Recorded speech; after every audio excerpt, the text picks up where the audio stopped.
యువతి అన్నలిద్దరిని కూడా పోలీసులు అరెస్ట్ చేశారు. సొంత అన్న బ్రహ్మయ్యతో పాటుగా అటు కజిన్ బ్రదర్ కొండయ్యను అరెస్ట్ చేసినట్టు తెలుస్తోంది. సో ప్రస్తుతానికి ఇద్దరిని అదుపులోకి తీసుకొని విచారిస్తున్నారు పోలీసులు. సో చెల్లెలని తామే చంపామని పోలీసుల ముందు ఇద్దరు కూడా ఒప్పుకున్నట్టు తెలుస్తోంది.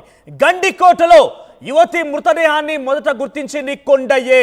అయితే జులాయిగా తిరుగుతున్నటువంటి లోకేష్తో ప్రేమ వద్దని చెప్పినా వినకపోవడం కారణంగానే ఈ హత్య చేసినట్టుగా తెలుస్తోంది అన్నయ్యలు. సో ఇది చాలా క్లియర్గా తెలుస్తోంది, ఇది పరువు హత్య.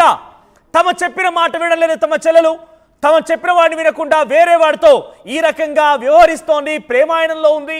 పదే పదే వారించినా పట్టించుకోకపోవడం మూలంగానే కజిన్ కొండయ్య, సొంత అన్న బ్రహ్మయ్య ఇద్దరు కలిసి ఈ దారుణాన్ని ఒడిగట్టని తెలుస్తోంది. అయితే మొదట మనమంతా భావించాం, కుటుంబీకులైతే ఎక్కడైనా ఏ కొసానైనా వారికి కొంతమైన మానవత్వం ఉంటుంది కదా. పరువు హత్య అనుకున్నా కూడా ఏదో ఒక్కోసాన వాళ్ళు కొంత ఆలోచించి ఉంటారు కదా. మరీ ఆ అమ్మాయిని వివస్త్రంగా చేసి చంపి ఉండరు కదా అని మనం అనుమానం వ్యక్తం చేస్తాం. ఇక్కడ వివస్త్రంగా ఉండడం చుట్టే కొన్ని అనుమానాలు, కొన్ని సందేహాలు కలిగాయి. సో అక్కడ కుటుంబం అయి ఉండకపోవచ్చు, సొంత అన్నయ్య ఎలాగైనా వివస్త్రంగా చేస్తారంట కూడా ఆ బాధిత అమ్మాయికి సంబంధించి తల్లి చెప్పింది. సో ముందుగా సురేంద్ర పైన అనుమానాలు వ్యక్తమైనప్పుడు సురేంద్ర సొంత అన్న తనతో పాటుగా తన కజిన్ అంటే ఆ అమ్మాయి వాళ్ళ పెదనాన్న కొడుకు. సో సురేంద్ర ఎక్కడైనా చేయగలుగుతాడా? ఒక అన్న తన చెల్లెల్ని వివస్త్రంగా చేస్తాడా? ఏమైనా బుద్ధుండే మాట్లాడుతున్నారా అంటే కూడా ఆ సదరు అమ్మాయి తల్లి చెప్పింది. కానీ ఇప్పుడు కజిన్ కారు చేసేది సొంత అన్న, తనతో పాటుగా రక్తం పంచుకొని పుట్టినటువంటి సొంత అన్న బ్రహ్మయ్య ఈ దారుణానికి ఒడిగట్టినట్టు తెలుస్తోంది. బ్రహ్మయ్యకి అటు కజిన్ కొండయ్య కూడా తోడయ్యాడు. సో ఈ దారుణానికి ఒడిగట్టారు. సో కొండయ్య ఏకంగా ఆ సంఘటన జరిగిన తర్వాత ఆ సంఘటన సంబంధించిన పరిసర ప్రాంతాల్లోనే తన సెల్ ఫోన్ లొకేషన్ని ట్రేస్ చేశారు పోలీసులు.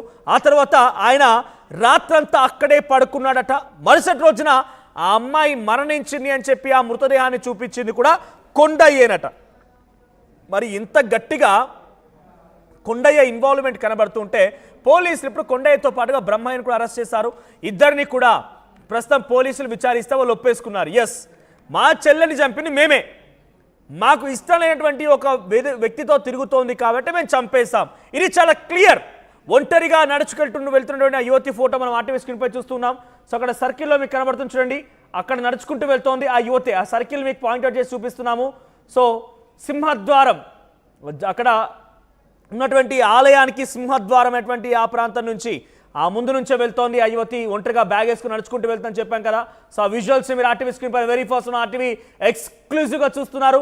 10:49 అయితే 12 గంటలకు ఫైండ్ అవుట్ అయిందని చెప్తున్నారు. కానీ 10:49 ఆ అమ్మాయి వెళ్ళిపోయింది. సో వీళ్ళంతా కలిసి 8:30 సమయానికి అక్కడికి వెళ్ళిపోయారు. 8:30 సమయానికి వెళ్ళిపోతే ఆ 8:30 సమయాన్ని నుంచి తర్వాత అటు ఒకసారి లోకేష్ విజువల్ కూడా ప్లే చేస్తాను. లోకేష్ ఒక గంట 2 గంటల తర్వాత బయటకు వచ్చాడు. 10:40కి ఆయన బయటకు వెళ్ళిపోయాడు. ఆ తర్వాత కొన్ని నిమిషాల్లోనే 9 నిమిషాల్లోనే ఇక్కడ మీరు చూస్తున్న విజువల్స్, ఫస్ట్ విజువల్లో లోకేష్ ఆ అమ్మాయితో కలిసి అక్కడికి వెళ్ళిపోయాడు. సో గండికోట దగ్గర ఉన్నటువంటి ఆ రిసార్ట్ దగ్గర వెళ్ళిపోయేటువంటి ఆ దృశ్యాలు మనం చూస్తున్నాం. సో 8:30కి ఎగ్జాక్ట్గా 8:32కి ఎగ్జాక్ట్గా లోకేష్ అక్కడ లోపల ఉండడం చూస్తున్నాం. ఆ తర్వాత 10:49కి ఆ అమ్మాయి బయటకు వస్తున్న దృశ్యాలు. ఇన్ బిట్వీన్ లోకేష్ ఒక్కడే ఒంటరిగా 10:40కి బయటకు వచ్చాడు. అంటే కొన్ని నిమిషాల్లోనే ఆ అమ్మాయి కూడా బయటకు వచ్చింది. ఆ విజువల్ కూడా వెరీ ఫస్ట్ ఆన్ ఆర్టీవీ ఎక్స్క్లూజివ్గా మీకు ఈ విజువల్స్ని సీసీటీవీ కెమెరాని చూపించే ప్రయత్నం చేస్తున్నాము. సో ఈ విజువల్లో మనం చూడొచ్చు, అక్కడ నడుచుకుంటూ వెళ్తుంది ఆ అమ్మాయే. సో ఆ తర్వాత పోలీసులు చాలా క్లియర్గా ఒకరి తర్వాత ఒకరిని చాలా క్షుణ్ణంగా విచారిస్తూ ఉన్నారు. తాజాగా ఇక తేల్చేశారు, దాదాపుగా ఆ అమ్మాయిని చంపింది మేమే అని చెప్పి సొంత అన్న బ్రహ్మయ్య, తన కజిన్ కొండయ్య ఇద్దరు కూడా ఒప్పుకున్నట్టు తెలుస్తోంది. ఏదేమైనా ఈ ఘటనలో చాలా క్లియర్గా పరువు హత్య అనేది కనబడుతోంది. ఒక ముక్కు మొహం తెలియని వ్యక్తితో, లోకేష్ అనేటువంటి వ్యక్తితో, at the same time Lokesh కూడా కొంత సామాన్యంగా తిరిగే వ్యక్తి, పెద్దగా ఆయన కూడా చదువు సంధ్య ఏమీ లేదు. సో బయట గాలి తిరిగే వ్యక్తే. సో లోకేష్ అనే వ్యక్తితో ఈ రకంగా బయట తిరుగుతోంది, వద్దన్నా ఈ రకంగా ప్రవర్తిస్తోంది. సో చెల్లిని ఈ రకంగా మేము చూడలేకపోతున్నామని చెప్పి ఆ అన్నలే ఇద్దరు ఈ దారుణానికి ఒడిగట్టినట్టు తెలుస్తోంది. సో బ్రహ్మయ్య, కొండయ్య ఇద్దరిని కూడా పోలీసులు విచారిస్తున్న క్రమంలోనే ఈ విషయాలు చాలా క్లియర్గా చెప్పుకొచ్చారు. జులాయిగా తిరుగుతున్నటువంటి లోకేష్ని తన చెల్లెలు ప్రేమించడం ఇష్టం లేదు, తనతో పాటుగా వెళ్ళడం ఇష్టం లేదు. అందుకే మేము పరువు హత్యలో భాగంగానే మా పరువు పోతుందని భావించే మా చెల్లెల్ని హతమార్చాం. ఒక విషయం గమనించండి, ఎంత అన్నలు ఎంత పరువు హత్యగా ఇదంతా చేసినా ఎంత దారుణం అంటే ఆ సదరు ఆ అమ్మాయిని వివస్త్రంగా చేశారు చాలా దారుణంగా ఆ 20 ఫీట్ల లోతులో అక్కడ అమ్మాయి మృతదేహం లభించిందో అక్కడికి వెళ్ళిపోయి ఈ రకమైనటువంటి దారుణంగా హతమార్చే అవకాశం లేదు. ఆ ఇద్దరు కూడా వేరే ఒక చోట ఆ అమ్మాయిని హతమార్చి ఆ తర్వాత ఇక్కడ పడవేసి ఉంటారనేది ప్రస్తుతం చాలా క్లియర్గా అర్థమవుతోంది. సొంత అన్నలే, తన తోబుట్టు రక్తం పంచుకొని పుట్టినటువంటి అన్ననే తన చెల్లెల్ని నచ్చజెప్పుకోవాలి. వినకపోతే మరి ఆ అమ్మాయి సమస్య ఏంటో తెలుసుకోవాలి. లోకేష్తో ఉండడం ఆ అన్నకి ఇష్టం లేకపోతే మాన్పించాలి, రక్షణగా ఉండాలి, కలవకుండా చూసుకోవాలి. తనని ప్రేమించి ఇలా కాదమ్మా చెల్లమ్మ అని చెప్పి దగ్గర తీసుకొని కూడా చెప్పాల్సిన అవసరం ఉంటుంది. కానీ సొంత అన్న, ఒకే తల్లి గర్భంలో నుంచి వచ్చినటువంటి సొంత అన్న ఆ చెల్లెని వివస్త్రంగా చేసి అక్కడ పడేశారంటే చిన్న విషయమేం కాదు. ఆ అమ్మాయిని వివస్త్రంగా చేయడం అంటే నిజంగా ఎంత క్రూరంగా బిహేవ్ చేసి ఉంటారనేది మాత్రం చాలా క్లియర్గా అర్థమవుతోంది. సో కొండయ్య ఆ తర్వాత అటువైపుగా బ్రహ్మయ్య ఇద్దరిని కూడా పోలీసులు విచారిస్తే విస్తుపోయే విషయాలు బయటకు వచ్చాయి.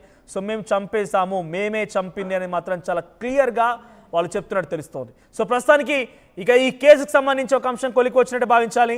సో దాదాపుగా కన్ఫర్మ్ అయిపోయింది, వాళ్ళంతా కూడా ఈ రకంగా చెప్తున్నారనేది తెలుస్తున్న నేపథ్యంలో ఇక పోలీసులు కూడా మరి కాసేపట్లోనే ఆ ఇద్దరిని కూడా మీడియా ముందు ప్రవేశపెట్టే అవకాశం కనబడుతోంది. మీడియా ముందు ప్రవేశపెట్టి ఆ ఇద్దరిని కూడా ప్రొడ్యూస్ చేసే అవకాశం కనబడుతోంది. ఇంకా డీటెయిల్డ్గా అసలు ఏం జరిగింది, ఎలా చేయగలిగారు, లోకేష్తో పాటు వెళ్ళిన తర్వాత వీళ్ళు ఎక్కడ ఫైండ్ అవుట్ చేశారు, ఎక్కడ కూడా సీసీటీవీ కెమెరాకి చిక్కకుండా ఎంత జాగ్రత్త పడ్డారు, ఎంత స్కెచ్ వేశారు, ఎంతగా రెక్కి నిర్వహించారు, ఆ తర్వాత ఏం జరిగింది, ప్రతిదీ కూడా క్షుణ్ణంగా పోలీసులు వివరించే అవకాశం కనబడుతోంది. ఫైనల్గా ఆర్టీవీ ఫస్ట్ నుంచి కూడా ఈ విషయం పైన కాన్సన్ట్రేట్ చేసింది. మొదటి నుంచి కూడా మేము ఈ విషయం పైన ఎప్పటికప్పుడు అప్డేట్స్ మీకు అందించే ప్రయత్నం చేస్తున్నాము.